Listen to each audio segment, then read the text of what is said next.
All right, so we had a lot of stuff happen in this chapter. Like it opens up, we get some information on what's going on with the Interstellar Union Army, and like we see Creed and Justice. Creed seems to have some growing affection for Homura, and then they're just like, oh well, what else are you doing? And he's talking about how he's looking over information over the members of the Eden Zero, and they're not really sure what to make of the crew. They get a little bit glossed over, but I'm guessing that's going to be one of those things where later they're going to be like, wow, we probably should have just let those guys go.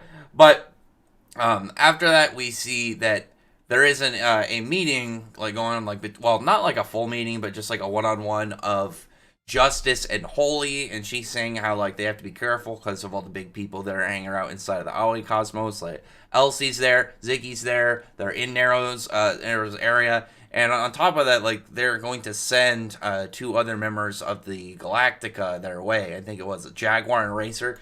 Jaguar, again, that's the one I'm really hyped for. I've mentioned before, I like Jaguar's design a lot. I can't wait to see what his ether gear is and how exactly he plays out into the story. So hype on that one. Eraser, I don't really know. I don't really have much of like a set preference and interest in him yet. He definitely looks interesting, but like Jaguar just automatically has like very badass, like the old buff dude vibe where he's just gonna show up and he's just not gonna care about his age and he's gonna be beating people's ass. And those characters are always very fun to see. But I guess Holy's not participating. That was actually kind of like I was like, what does she mean though? She's got like other stuff to do.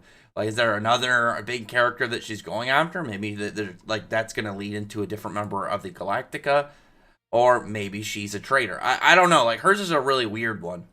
But after that, we see the planet Nero 1, also known as the Temple. But it also has like these really nice like swirling clouds on it. I wonder what exactly that's about. If maybe it's just an artistic design though. But then we have Nero. We actually get to see beside Nero in his palace, and he is very fish-like. He has like legitimately. It's not just that his like his hair is weird or something, but he has like the fins on the side of his face. So I mean, you can see in this picture, he has like definite not human setup to him, unless it has to do with his ether gear. Maybe he's in overdrive, and this is just like something he's always doing. I'm not really too sure. Like that's a very odd thing right now, just because we don't have a lot of alien races in Eden Zero. That's one thing. It's been like Mishima has focused more on the robot aspect rather than like the alien species. Like I don't think we have much for like known alien species in Eden Zero. Like I know there's been some planets named, but I don't think there's been anything like set and consistent like an ongoing race other than humans. But you have him just kind of talking. He's got like these dice in his hand, and I only like just found this out before I started recording because about like I think it's four out of the six members of the Oceans as well as Shura's secretary are characters that won from like a not popularity poll but a character contest. Mishima had a character contest and five winners got to have their characters put in the manga. That being Callum, Lyra, Nasei, I think how his name is pronounced, Milani, and was that last girl? I'm trying to find her name. Ijuna. So those characters are from the character contest, and one of them, Lyra, she was supposed to use dice, but because the dice was related to Nero's just character in general, that I assume that's why they changed it. It just makes sense. I was like reading, I was like, oh well, maybe they're gonna like connect, like maybe she learned her dice powers from him or something. But I actually just talked to the person who created Lyra about it. She said, oh no, they changed her to have cards because of the stuff with dice with Nero. That's still fine. It's still cool to have your character in there. I can't wait to see all these characters fight. I mean, the Callum dude especially, he's apparently got an atomic ether gear, so that's going to be really hype. I like that we know, like, most of their ether gears beforehand. Out of the, like, total six, because, like, I'm counting the secretary, we know five of their ether gears for the most part. Like, I wasn't able to read much about the secretary because that one was in Japanese, so like, I couldn't read it very well. But I can't Google Translate everything. But after that point, we have Nero, and he's just kind of doing his thing, seemingly getting prepped up for whatever his plan is. And they mention that he's old, and he doesn't really give off that old man vibe on top of that. Not just like that he's a big dude. But they mentioned that he's old, and at some point when he dies, Shura is going to take over. I think the fact that he's old, and we know that Ziggy isn't at his prime, that he might be who he actually ends up fighting this arc. And I know there's been some people really picking up steam on that idea of it being Shura versus Shiki, and then Nero versus Ziggy. I think that'd be a really sick matchup. Maybe it'd be like a tag team match. But while they're kind of talking, like it doesn't seem like everybody really knows who Ziggy is. Obviously, Ziggy hasn't been active in almost 2 decades, and kind of just getting back up.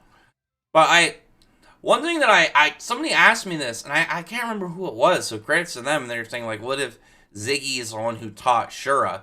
So, and when they're talking, it seems like the Ziggy that Shiki knew was friends with Nero, and he ended up teaching Shura the Satan gravity. So I was actually really surprised about that. Like I didn't think that they were gonna have like a connection. Like he and Nero used to be friends. But that seems to me, that's what happened apparently, and that he is who taught Shura the gravity ether gear. And again, that makes sense when you kind of obviously piece those things together. I didn't consider at any point that that Nero and Ziggy at any point were comrades, like buddies of any degree. So that idea never crossed my mind of how that could connect to Shura. But I like it. I'm very interested now to see what their interactions are going to be like whenever they meet back up. But when Nero is like discussing what exactly his plan is, and you get 2 other members of the Sixes, Fabiano, who's like he just looks like this old, like this weird old captain or something, or like some duke, or I don't really know how to describe him. He's got pretty nicely dressed. He's got the long ass hair, the huge sideburns, and the mustache, and this other guy, Saika, who's a machine, like monk. I actually was wondering if at least one of them was going to be a machine, but it looks like that's the case, and then how exactly that's going to relate into Ziggy, because if Ziggy can infect him, minus an ocean from Nero's side over on the Ziggy side, that's going to be a considerable boost on top of what he already has. But apparently, Nero's abilities have a relation to his dice, because he decides what he's going to do on dice rolls. And he ends up rolling. He's got like a D6, a D8, and I believe a D12. Definitely looks like a D12. But he rolls it. It might be a D10 actually. I don't really know. Actually, I don't think is there even a D12? I don't even remember. I haven't like messed with any dice in a long time. But I don't know. I don't think that's no D12. D10. I don't know what's wrong with it. Actually, is it? I'm looking at it right now. Like I keep back and forth, think like mid review. I think it is because it's on the pentagon shape. So I'm fairly certain it's a D12. I'm just gonna go with D12. Correct me if I'm wrong. But anyway, going over further, what's going on with him? He gets like all ones, and he decides that he's gonna do nothing. But he's going to leave everything up to Shura to decide. He's going to let Shura take the reins on this one. Maybe like those ones, it's like your time is over, and he's just like, oh, well, maybe they're right. I have to, pass on to my son. And Shura, we've already seen, is not a nice guy. Like, he killed those women he was with for fun. He just seemed to do it. I'm surprised he has a secretary that isn't dead. Like, 100% surprised that she hasn't been killed, if anybody who's tied to him. But when he's like, then they're like, okay, well, what's the plan? What's going to happen?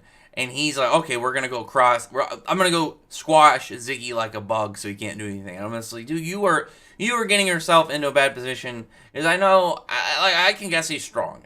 Like, he's got the 6 oceans. Not only that, he should be, I would assume, around level them. But whether he's above them or he's below them, doesn't matter. He is somebody that should be tough. But I don't think that he's going to be tough enough to fight Ziggy. Especially because, like, I would assume that since Ziggy got out, he's probably been upgrading his systems, getting repaired, trying to get back to, like, his full level of power and capabilities. Then we see the Eden Zero crew, and it's Zenith talking to them. And Zenith is saying how he believes that Ziggy attacked Foresta to get to him, because he is a threat to him. Not from who he is now, because he's saying how he's much weaker than he used to be. He's just, he's just a worn-out dude in a robot body. He doesn't have his prime capabilities, which makes you wonder how strong he was then he was in his prime.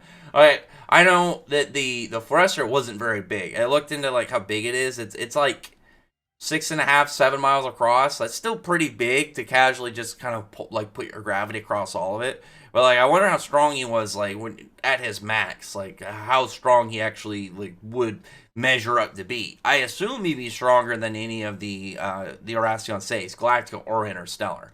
But he's saying that like the reason that he believes Ziggy is fearful of him isn't him himself, but what he can teach Shiki.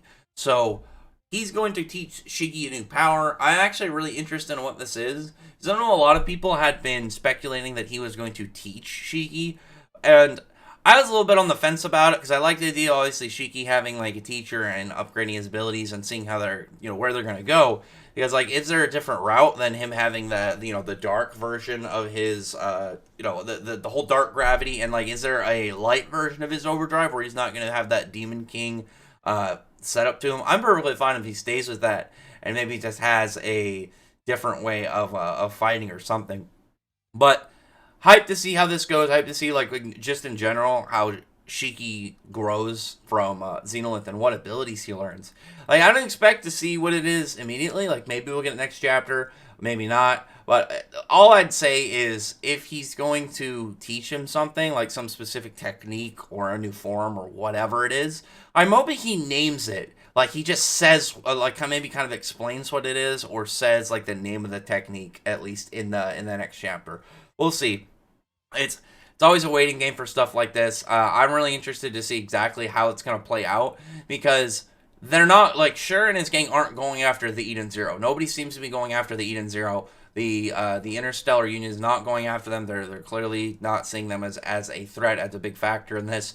And Shura and crew are not going after Shiki and crew. So they have some downtime. They don't have, like, okay, they have X amount of time till whoever shows up to try and fight them or try and do whatever. They have probably as much time as they need before they decide to make their move. So other than that, like, the chapter was mostly information and interactions between the stuff with Nero and his oceans. I really can't wait to see some of these guys eat their gears in action. So we know 5 of them. The ones we don't know are Saika and Fabiano. So that's going to be really interesting just in general, seeing whatever they're capable is. And then like the other ones, you have Lyra, she uses like a lightning one. Nasei uses like a light ether gear that messes with people's heads. Like I think he even says, like, yeah, he's even talking about memories. Like, he keeps mentioning it in the panel. I actually thought that was a girl when I saw it. And then I looked at the character sheet, and it looked like that was a dude from whoever created it said. So, Callum, though, that's the one I really want to see. Just atomic hacks. Like, it's going to be really cool to see on display. But other than that, though, comment below, thumbs up the video, friend the like button, subscribe button, and check out my other videos. But other than that, I appreciate everyone who's already subscribed. Thank you all for listening. Bye.